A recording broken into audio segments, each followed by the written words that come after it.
السلام علیکم ladies and gentlemen, this is Ehsan Ullah ہوں گے ناظرین۔ آج ہم professor Muhammad Awais, doctor professor Muhammad Awais کے ساتھ بیٹھے ہوئے اس ٹائم، اور he is assistant professor of political science and international relations in university of management and technology.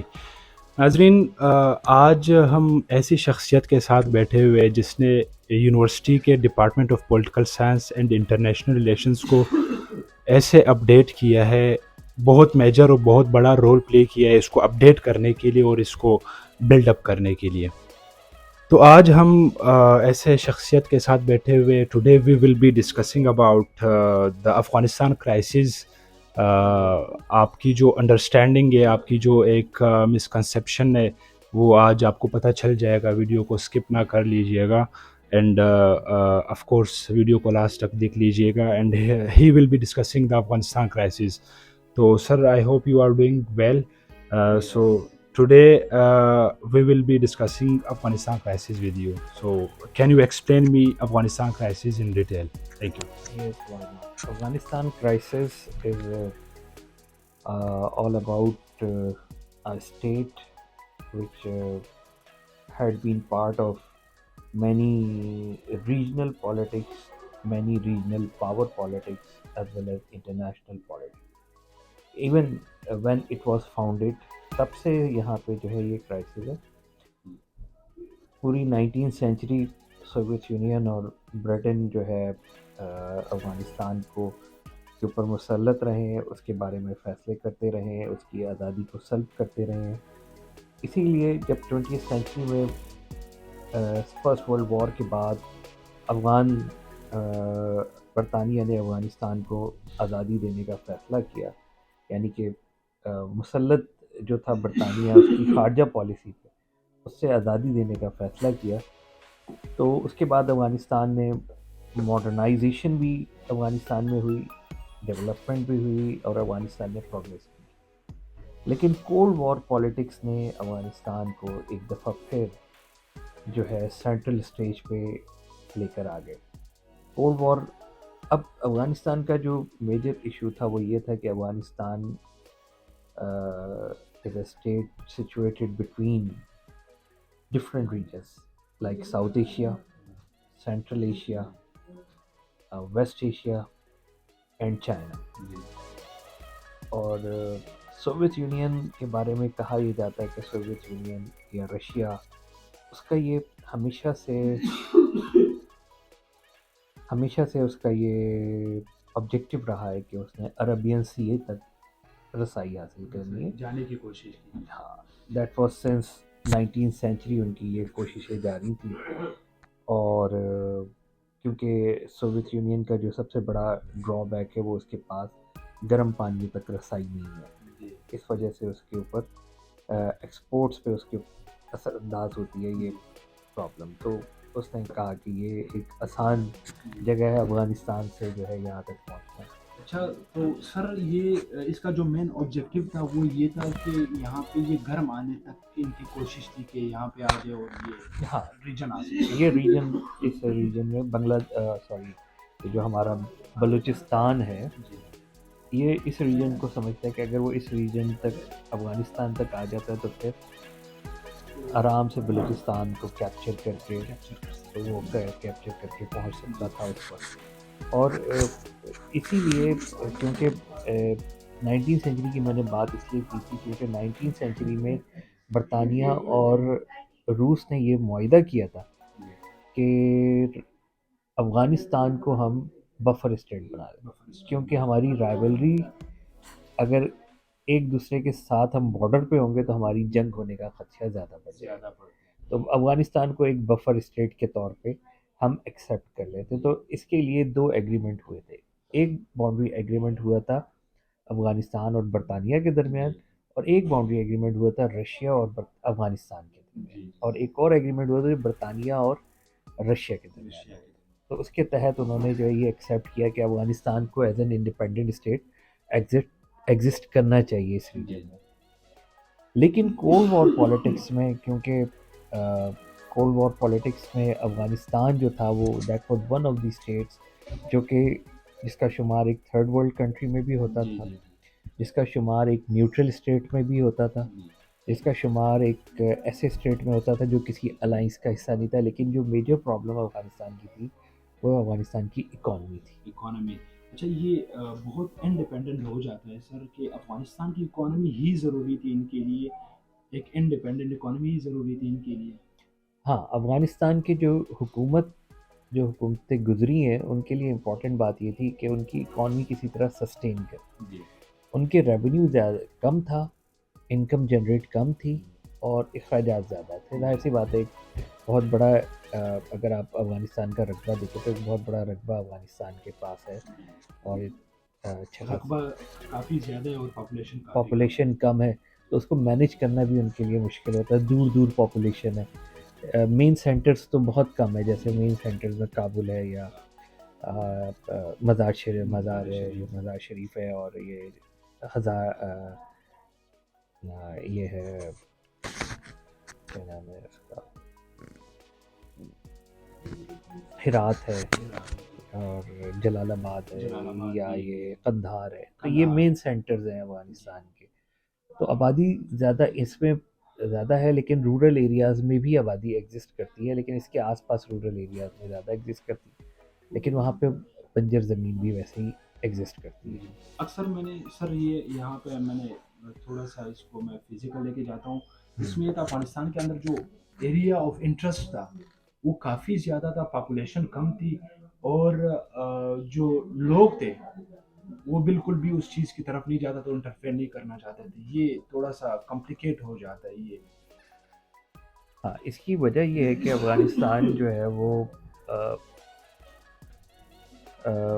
لوگوں کا جو ہے، ظاہر سی بات ہے ایک مونارک رول تھا جی جی افغانستان میں، بالکل۔ اور افغان جو عوام تھی وہ اپنے بادشاہ کو، اپنی حکومت کو بھرپور طریقے سے سپورٹ کرتی، جی تو وہ یہی سوچتے تھے کہ جو حکومت ہے وہ ہماری ہے، جی اس لیے ہمیں کوئی اتنا زیادہ حکومت کے افیئرز میں یا افغان حکومت کس کے ساتھ کیا معاہدہ کر رہی ہے اس کے ساتھ اتنا انٹرسٹ نہیں تھا۔ اور کیونکہ پاپولیشن اربن ایریاز میں کم ہے اور رورل ایریاز میں زیادہ ہے، اور رورل ایریاز میں رہنے والوں کا انٹرسٹ اتنا زیادہ اس وقت نہیں ہوتا تھا، کیونکہ ظاہر سی بات ہے اتنا فاسٹ نیٹ ورک بھی نہیں تھا، فاسٹ کمیونیکیشن سسٹم بھی نہیں ایگزسٹ کرتے تھے، جی تو اس لیے بھی وہ زیادہ تر الوف ہی رہتے تھے۔ جی جی تو سوویت یونین کا جو انٹرسٹ پیدا ہوتا ہے افغانستان نے 1945 کے بعد، انفیکٹ 1950 میں اپنی پروگریس اور ڈیولپمنٹ کے لیے امریکہ سے رابطہ کیا، لیکن کیونکہ امریکہ کا کوئی انٹرسٹ اس ریجن میں اس وقت نہیں تھا، تو امریکہ نے اس میں کوئی انٹرسٹ شو نہیں کیا کہ یہاں پہ افغانستان کی تعمیر و ترقی پہ کوئی پیسہ خرچ کرے۔ لیکن اب سوویت یونین کو یہ موقع ملا، اور سوویت یونین نے یہاں پہ پیسہ بھی انویسٹ کیا، اور یہاں پہ پیسہ نہ صرف انویسٹ کیا بلکہ سوویت یونین نے یہاں پہ لوگوں کو فیسلٹیز بھی پرووائڈ کی، کنسٹرکشن ایکٹیویٹیز بھی آگے لے کے گئے، ٹیکنالوجی بھی یہاں پہ دی، اور افغانستان کی جو پاپولیشن تھی، جو افغانستان کے جو تعلیم یافتہ طبقہ تھا، اس کو سوویت یونین میں ٹریننگ کے لیے بھی ان کو بلایا۔ اچھا سر میں یہاں پہ ایک اور کویشچن کروں گا ڈاکٹر صاحب، یہ جو یہاں پہ سوویت یونین کا افغانستان کے لوگوں کو اور افغانستان کو فیسیلیٹیٹ کرنے کا کیا آبجیکٹو تھا؟ از اٹ آئیڈیولوجیکل آبجیکٹو، یا پھر وہ گرم افغانستان کے اندر افغانستان کو ایز اے الوف سمجھ کے، یا وہاں پہ وہ آ کے وہاں اس جگہ پہ قبضہ کرنا چاہتا تھا؟ کیا آبجیکٹو تھا؟ افغانستان ایکچولی یہ آبجیکٹیو آئیڈیولوجیکل تھا؟ زیادہ آئیڈیولوجیکل تھا، کیونکہ دنیا میں آپ اپنی آئیڈیالوجی کو کیسے پھیلا سکتے ہیں؟ جب آپ کسی بھی دنیا میں دیکھتے ہیں نا، کوئی ملک آپ کے ملک میں پیسہ انویسٹ کر رہا ہے تو اس کا آبجیکٹیو ہوتا ہے، اس آبجیکٹیو کو حاصل کرنے کے لیے وہ وہاں کے لوگوں کو ٹریننگ پرووائڈ کرتا ہے، ایجوکیشن پرووائڈ کرتا ہے، اور ایجوکیشن اور ٹریننگ کے ذریعے وہاں کے مائنڈ سیٹ کو چینج کرتا ہے۔ 1990 میں سوویت یونین نے یہ افغانستان کے لوگوں کو ٹرین کیا تھا اور فیسیلیٹیٹ کیا تھا؟ نہیں، یا آفٹر یہ 1950 کے بعد، 1950 کی بات؟ یہ 1950 کے بعد جو ہے باقاعدہ سے جب امریکہ اس ریجن میں نہیں آیا اور افغانستان میں کوئی انٹرسٹ شو نہیں کیا، تو سوویت یونین نے اپنا انٹرسٹ اس ریجن میں شو کیا، اور افغانستان کے جتنے بھی ملٹری کی ٹریننگ تھی، افغانستان کو جتنے اکوپمنٹ کی فراہمی تھی، ایجوکیشن کی فراہمی تھی، جدید ایجوکیشن دینے کی فراہمی تھی، روڈ کنسٹرکشن کی فراہمی تھی، انڈسٹریز لگانے کی بات تھی، تو یہ کافی ڈیمز بھی بنائے جی بہت ساری چیزیں سارے جو کنسٹرکشن اور ڈیولپمنٹ تھی افغانستان میں، وہ سوویت یونین کے تھرو ہو رہی تھی. تو اسی لیے جو افغانستان کا جو تعلیم یافتہ طبقہ اور ترقی یافتہ طبقہ تھا، اس کو سوویت یونین جو ہے وہ ٹریننگ کے لیے اپنے ملک بلانا شروع ہو گیا تھا، اور ان کو مارکسسٹ ٹریننگ دینا شروع کر چکا تھا، اور اس پہ کافی انویسٹ کیا ہے سوویت یونین نے مارکسسٹ ٹریننگ میں. اور یہی وجہ تھی کہ افغانستان میں مارکسسٹ پارٹی کی بنیاد رکھی گئی تھی مڈ آف 1960s، جس کا نام تھا PDPA، People Democratic Party of Afghanistan. اس کے لیٹر آن 2 ونگز بن گئے تھے جب انہوں نے.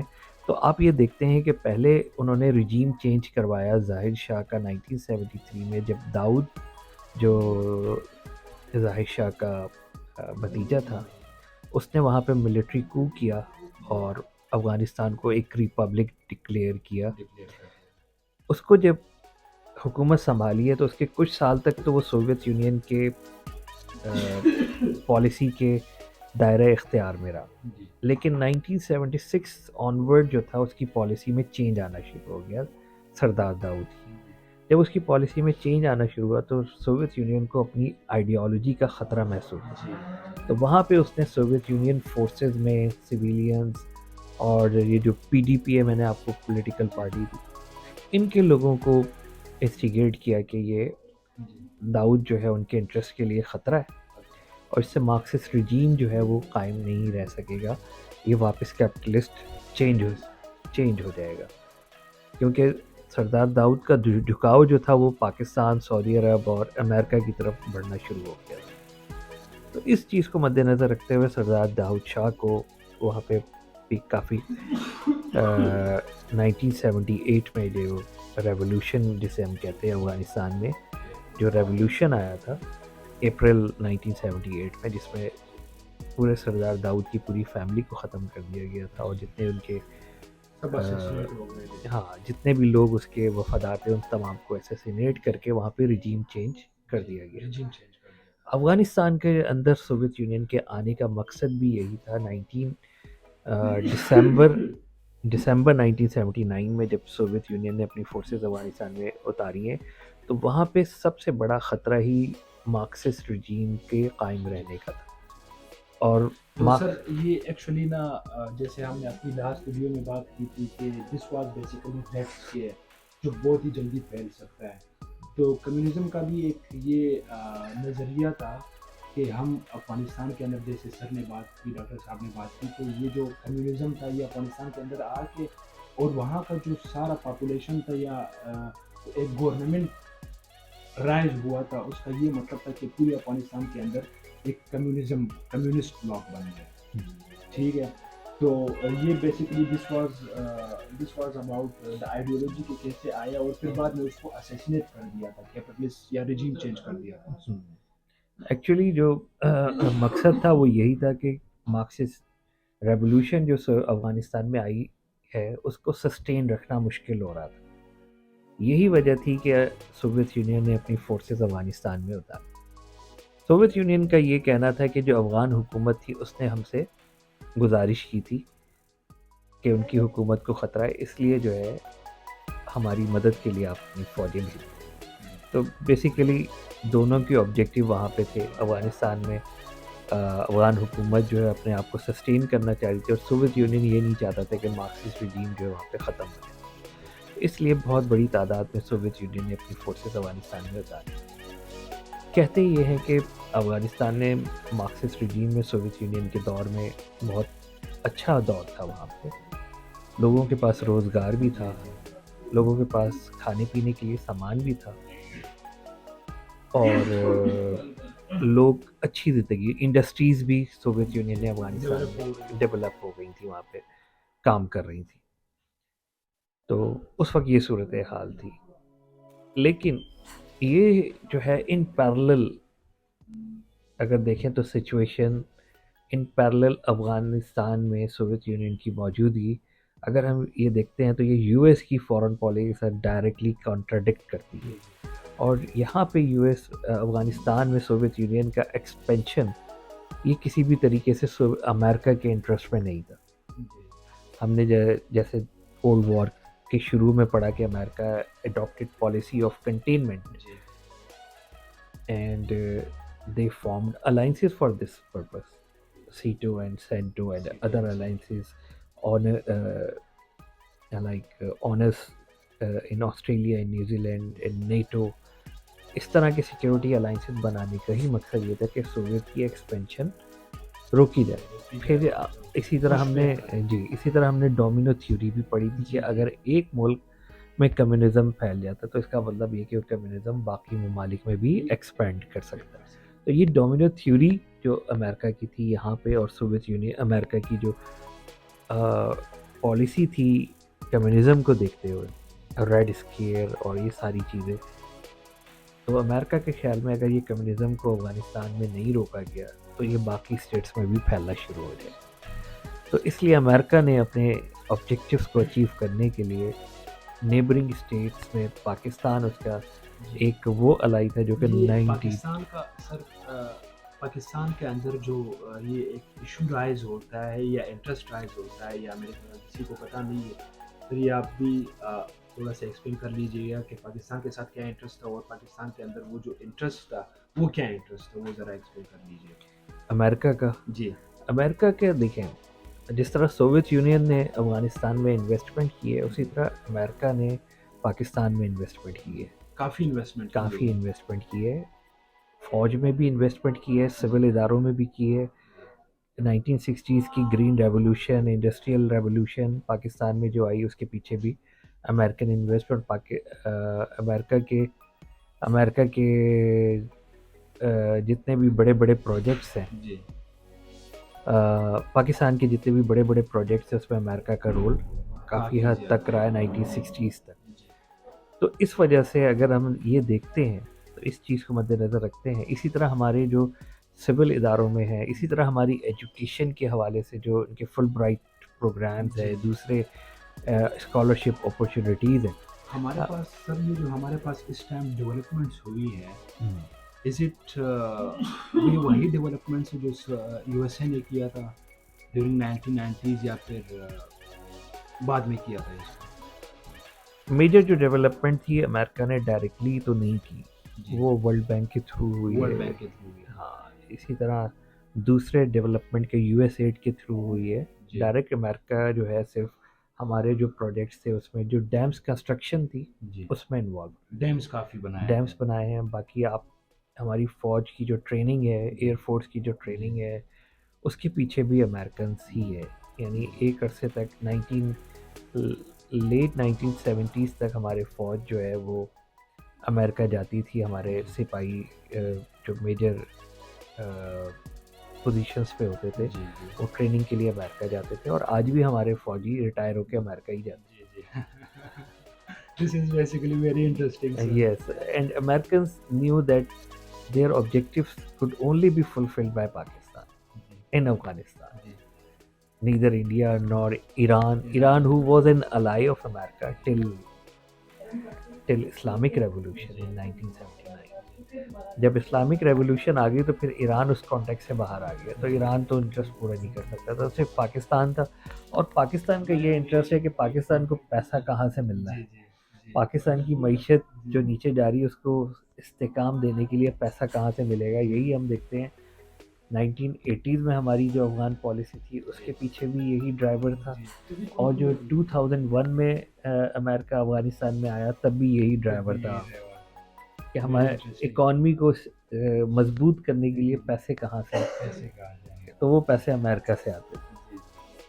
تو یہ جو امریکہ کی کاؤنٹر کمیونسٹ پالیسی تھی 80s میں, اس کے جو ایک سب سے بڑا ڈرائیور تھا وہ یہ بھی تھا کہ اس میں سعودی عرب نے بھی امریکہ کے ساتھ پاکستان کا ساتھ دیا تھا, اور اس میں یہ ان کا یہ ایگریمنٹ تھا امریکہ اور سعودی عرب کا کہ جو انویسٹمنٹ امریکہ جو پیسہ یہاں پہ خرچ کرے گا اس کے ایکویولنٹ پیسہ سعودی عرب بھی پاکستان میں خرچ کرے گا، چاہے وہ ٹریننگ ہو مجاہدین کی، چاہے وہ اسلحہ خریدنے کی ذمہ داری ہو یا کوئی بھی چیز ہو، یہ سارے پیچھے امریکہ اور سعودی عرب تھے، اور اسلحہ خریدنے کی جو ذمہ داری تھی اوپن مارکیٹ سے وہ تھی چائنا کی۔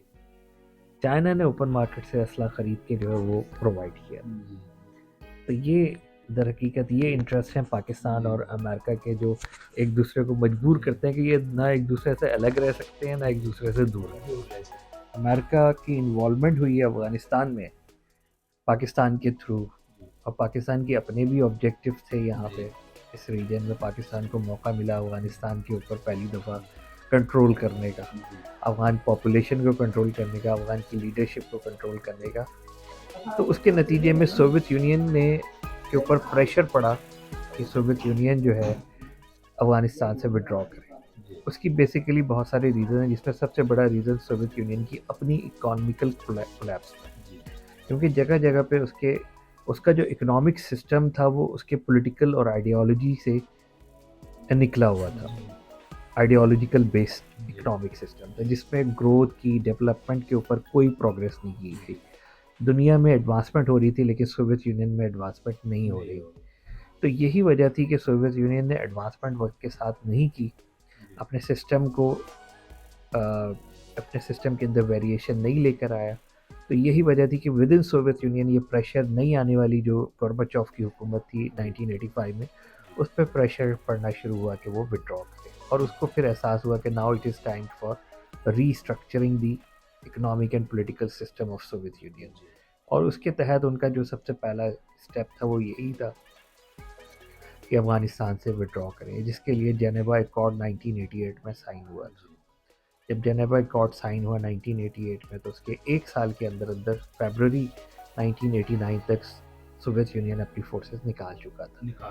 لیکن کیونکہ اکانومی اتنی خراب ہو چکی تھی، اور اس افغانستان کے اندر جو مجاہدین کی جو موومنٹ تھی افغانستان کی اندر سوویت یونین آکوپیشن کے خلاف، اس کی وجہ سے اور دوسرے جو ریجن جو سوویت یونین کے قبضے میں تھے، جو ممالک سوویت یونین کے قبضے میں تھے آئیڈیالوجیکلی، وہاں پہ ان کا انفلوئنس، وہاں پہ احتجاج حکومت کے خلاف شروع ہو گئے جہاں جہاں کمیونسٹ حکومت تھی۔ تو کمیونسٹ حکومت جو تھی، کمیونسٹ سسٹم جو تھا، وہ اس کو سسٹین کرنے میں ناکام رہا 1980s میں، جس کی وجہ سے 1989 میں جو ایک سمبل سمجھا جاتا تھا برلن وال کو، کمیونسٹ اور کیپٹلسٹ رائولری کا، کولڈ وار کا ایک سمبل سمجھا جاتا تھا، وہ برلن وال 1989 میں یہاں سے وڈرا ہونے کے بعد اگلا اسٹیپ یہ تھا کہ وہ برلن وال گرائی گئی اور جرمن جو تھے وہ آپس میں دوبارہ مل گئے۔ تو وہاں سے ہی در حقیقت سوویت یونین کا ڈاؤن فال شروع ہو گیا تھا۔ تو جو آفیشیلی فارملی دسمبر 1991 میں سوویت یونین کے ڈس انٹیگریشن سے 15 اسٹیٹس میں ڈس انٹیگریشن سے پروف بھی ہوا۔ یہاں تو اس طرح ایک سوویت یونین ٹوٹ بھی جاتی ہے، ڈس انٹیگریٹ ہو جاتی ہے، اور ساری جگہوں سے اپنے ٹروپس بھی نکالتے ہیں۔ جی، سب جگہ سے اپنے troops. This was very interesting. آج ہم نے جس چیز پہ بات کی ہے، ڈاکٹر صاحب نے جیسے افغانستان کرائسس ایکسپلین کیا ہے، تو this video is very interesting, video کو پورا دیکھ لیجئے گا، اور اس میں آپ کو جو افغانستان کرائسس جو کسی کو پتہ ہے کسی کو نہیں پتہ، جن کو نہیں پتہ ان کو بھی سمجھ آ جائے گا کہ basically what were the Afghanistan crisis. تو اس ویڈیو میں ہم نے صرف افغانستان کرائسس ایکسپلین کیا ہے اور the disintegration of Soviet Union explain کیا ہے۔ نیکسٹ ویڈیو کے ایکسپلینیشن میں، نیکسٹ ویڈیو جو آئے گی، نیکسٹ ایپیسوڈ جو آئے گی، اس میں ہم 9/11 پوسٹ 9/11 ایکسپلین کریں گے، یا پھر the rise of Taliban explain کریں گے۔ So for now, thank you so much, hope you enjoyed the video, and see you in my next video. Thank you so much.